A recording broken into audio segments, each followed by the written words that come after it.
Can you believe there are only 3 games left in the NBA regular season? Well, the play-in playoff race is shaping up perfectly for the league. A lot of movement left, and where will the Sixers finish? Well, today we'll talk about their most likely first-round opponent. We'll get some insight on that, and I'll tell you why I think there are a couple favorable elements in that matchup. Plus, Doc Rivers maybe said the most delusional thing of his entire career. And we'll talk about what the Sixers need to root for in the final couple games. But we must start it off with the national championship. Shout out to the Michigan Wolverines. They put on display one of the most historic, dominant runs in tournament history. And they have about 3 players, maybe I'd say 4 possibly, that are going in the first round. They definitely have 3 guys that are in the top 20, 25-ish picks. And one of those players is Yaxel Lendeborg. Now, if you have tuned into any of the live shows as of late, or I was honestly mentioning this last year before he entered the transfer portal, Yaxel Lendeborg was the best player on that team all season long. And this might be a little premature because the tournament just ended and we're not even close to the draft yet. But if the Sixers have a chance to draft Yaxel in that 20, 22, 25 range, they cannot hesitate to do it. Now, I'm a little biased because I did hoop with him a few times back in the day, and he's a hometown kid, and I think it would be really cool for his story. He has an awesome journey to where he's at right now.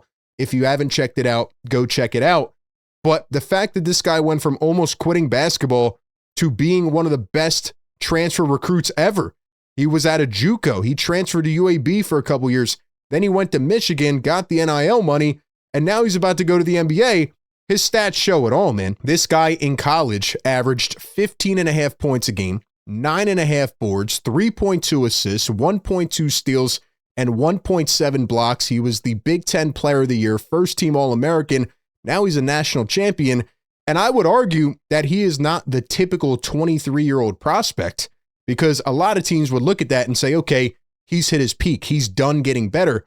Matter of fact, he's just getting started. And that's what his coach said on TV today. Dusty May says he's just scratching the surface. He's an NBA rotational guy or starter right now from day one on a good team. And I think because of his lack of experience, barely having played in high school, he's a late bloomer and he's just getting started.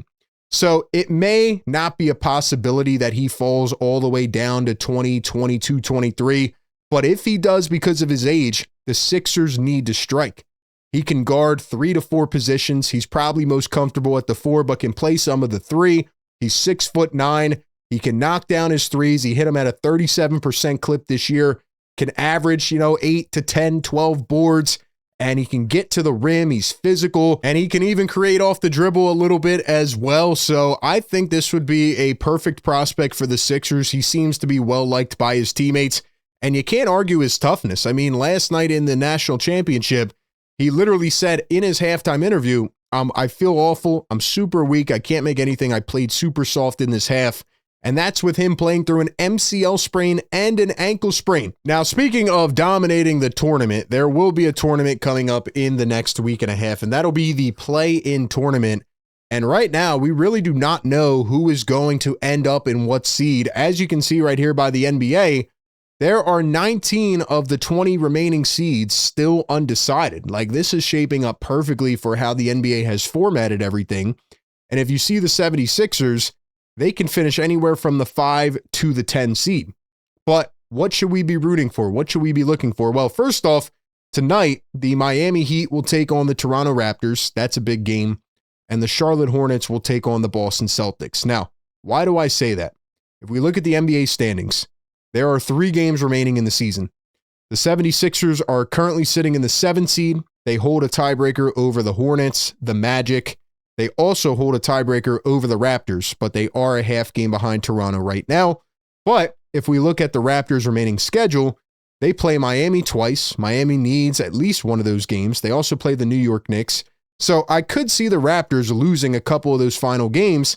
And when I look at the Sixers' final games, sure, Houston may be a tough one on the road, but as long as they beat Indiana and Milwaukee, the Sixers should be able to handle business and finish in that 6th seed, obviously because they hold the tiebreaker. So if they finish in the 6th seed, who are they going to end up playing Well, it seems most likely at this point that if the Sixers can handle business and get into that 6th seed, they will play the New York Knicks in a playoff rematch from a couple years ago. So how do we feel about this potential rematch? Well, there's a couple things I like about it and a couple things I do not like about it. Number one thing I do like about it is that the New York Knicks, similar to the Sixers this year, are not really that good against teams with winning records. So yeah, the Knicks have won 50 games. They've had a solid season and they are a solid team, but they're just good. They're not great.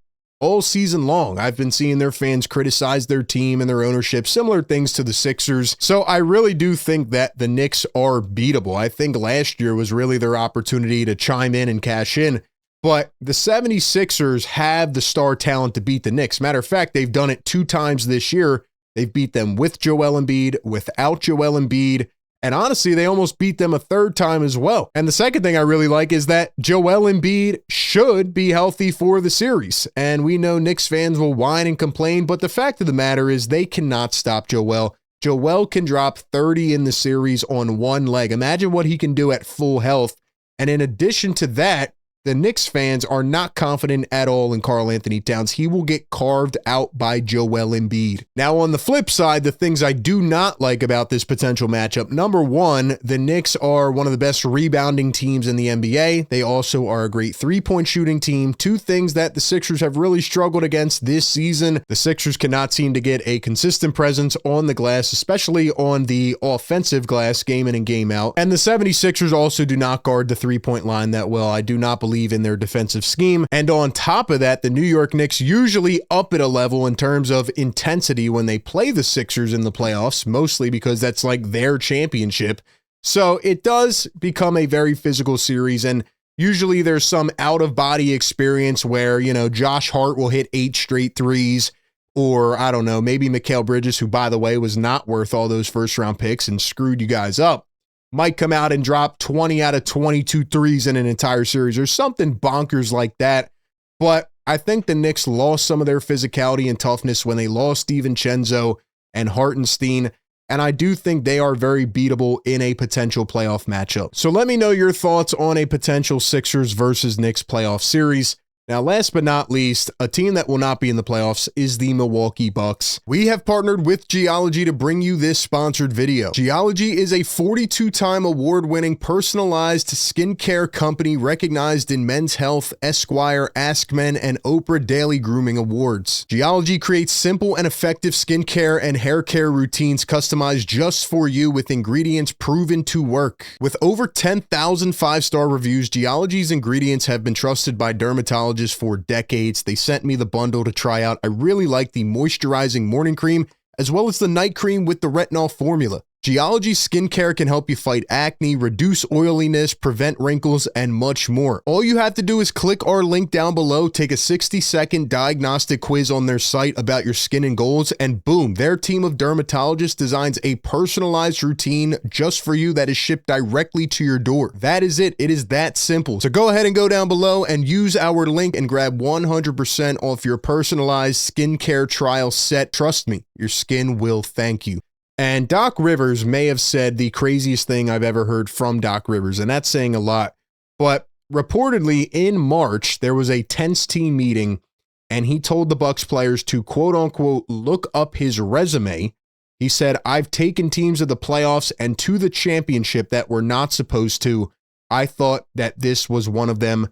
The meeting rubbed large parts of the locker room the wrong way, and there was even a second part that said Kyle Kuzma stood up for his teammates against Doc Rivers after he called out Kevin Porter Jr. and Ryan Rollins, and then Kuzma was benched. So Doc Rivers is absolutely insane, and I can't believe we're at this point, but I feel like he has never taken a sliver of accountability for any failures, whether it's the Ben Simmons situation, the Tobias Harris situation, the playoff losses. Everything is everyone else's fault except him. And if you try to question him, he will clap back at a reporter. He'll say, "Will you ask Greg Popovich that question? You know, respect me, respect my legacy." We're not even talking about the B-Ball Paul Victory Tour thing. There have been so many things over the years. And even when Doc Rivers was handed the keys to a Bucks team that, by the way, had a winning record in the first year of Adrian Griffin as head coach. For some reason, they canned him, and it was unprecedented territory. Doc Rivers got the keys of that team and said, I wouldn't wish this on anybody. So he pretty much said from the beginning it was not going to work, and they've had a losing record over the last couple years. Now, to be fair, they haven't had the best talent. The front office traded away Drew Holiday, and, they've made some mistakes. But Doc Rivers will say that none of this is his fault, and he will still ride that Boston Celtics team that had 4 Hall of Famers on it that won 1 championship, and he will say that he is the greatest coach ever, despite failing time and time again, despite having the most choked leads in playoff series and a bunch of other things.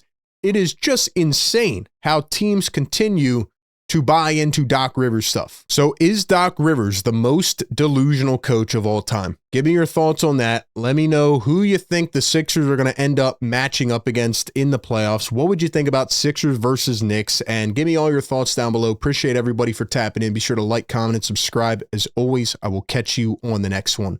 Peace.